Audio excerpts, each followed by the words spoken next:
Hello everyone, I'm Frédéric Gemus, Game Director. And I'm Kevin Chiasson, Level Designer on Marvel Cosmic Invasion.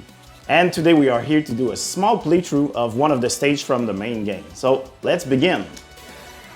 So here we're gonna try the campaign and not the arcade mode. Arcade mode is gonna be more like a classic old school experience, while the campaign will have safe progression and maybe a smoother progression. So here you can see clearly the map selection where you can choose stages basically. And here you can see that we're going to go in Wakanda, which is a stage of Act 1 of the game basically. So let's begin.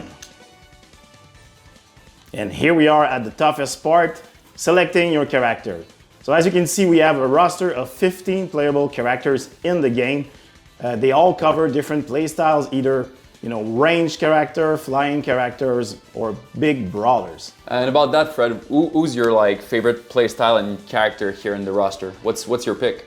I like to pick up fast characters such as Black Panther and Cosmic Ghost Rider, who is just crazy in terms of the range of abilities that he possesses. And it seems that it's pretty fitting since we're gonna go in Wakanda.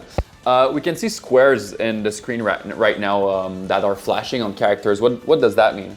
So these are recommended characters for each of the stages. So therefore, if you want to, explore more storyline or get maybe extra challenges for the stages, you can pick these characters. But you don't have to play them to, get a cool experience. Awesome, and clearly, Fred, don't forget that you can also change color as you're doing right now. So there's really cool palettes for each character. Yeah, let's go with the red one. And let's begin. Shuri, what is the situation? So we can see introduction cutscene to stages, which are putting you in the mood for the action that are coming in, basically. Let's cut a line through the invading. Yeah, and they give some context to, what's happening with the whole Annihilus attack. So straight up being dropped in Wakanda, you can see a great ambience since it's really important for us as the design team to put an emphasis on ambience and mood for levels. So right now Wakanda is being invaded by the bug invasion and AIM is helping them through this little chaos here. So I'm gonna try to overpower them by using also Cosmic Ghost Rider as a tag assist. As you can see, it's pretty effective. So you can summon both your character for an assist and doing different actions, or simply swap between characters. And clearly here we can see that the cam blocks, which are like the arenas of the game, are really well timed to give a proper tempo to the encounters and make sure that the player is really engaged with the action at all time. Now I just picked up some health points.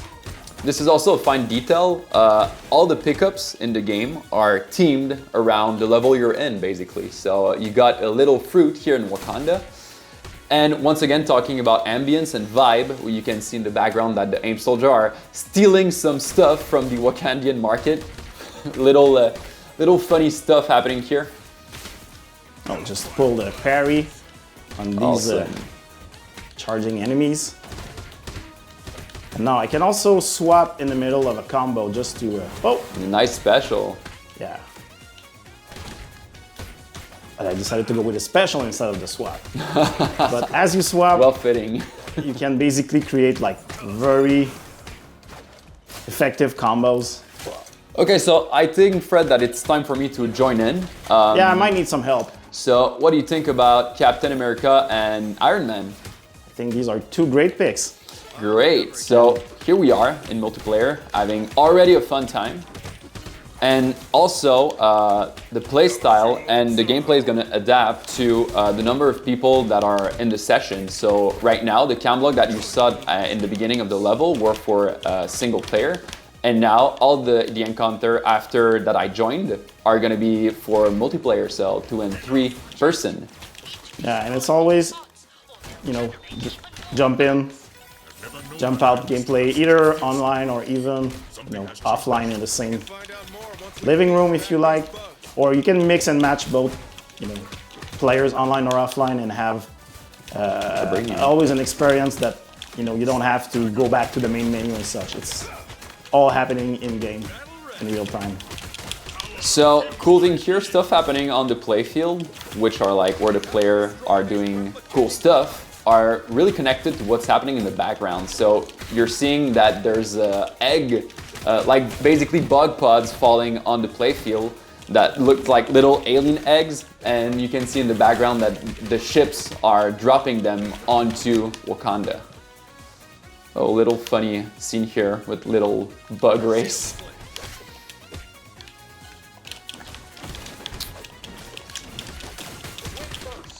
And cool thing that you can do when you choose a grounded hero and a flying hero is that you can influence what's happening on the ground lane and in the flight lane at the same time. So pretty epic moments, combos that can be done here.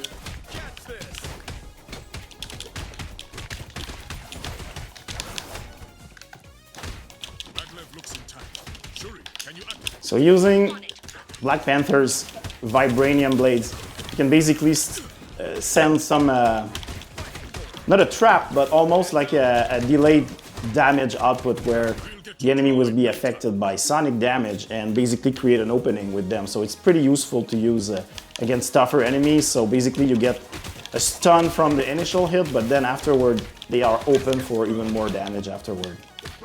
And you just witnessed that we change places through the same level, which are something that we really explored to make sure that the player feel part of a bigger environment than the classic beat them up sometimes. So we really changed this little aspect to make sure that the player feel that there's navigation through these iconic places through the Marvel Universe. Yeah, the Marvel Universe is so rich and fun that we also wanted to make sure that we could explore as much as possible and, go everywhere we could with every stages that we have in the game.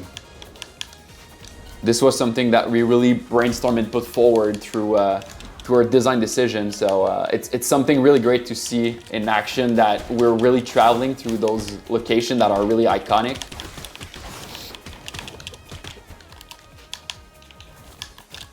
Oh, more pods. So these bug pods here are basically spawning enemies for as long as they are active, so you really need to get rid of them quickly. Yeah, be careful about them.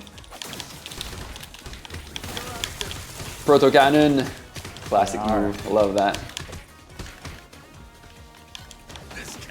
Oh, almost got hit by that.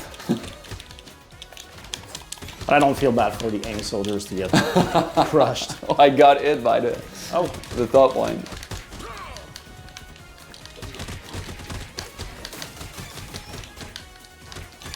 All right, another transition. Greetings, Your Highness. It's my pleasure to welcome you to Wakanda Town. So pretty excited to see who we're against for this level. All right. Oh, Box is here. Oh, give me some food. Yeah, I'll take it. That's it. There we go. Oh, there he is. and now we have Claw, who's basically taking advantage of what's happening over here to You cannot hit it. trigger even more chaos.